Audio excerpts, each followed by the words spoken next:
What's going on, family? Black Feniks checking in. Just wanted to give you a small update. I was sitting here thinking about something, and you know, when you're working for yourself, you're not going to get paid like you do if you was working a job. You don't get that guaranteed money every 40 hours, 50 hours that you put in. It's more of you investing your time for the long run, and the payoff is going to be bigger than that 40, 50, 60 hour, 80 hour week job or whatever you're doing.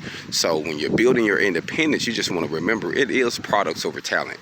Tools, own how you make your money, lease, rent everything else. That's the goal. Own how you make your money, rent, lease everything else. So you want to own how you make money. So just keep that in mind. Keep that in mind. I want to just stress that the end of this year, coming into the next year, product over talent, own how you make money, learn how to be independent. HogOn Welding.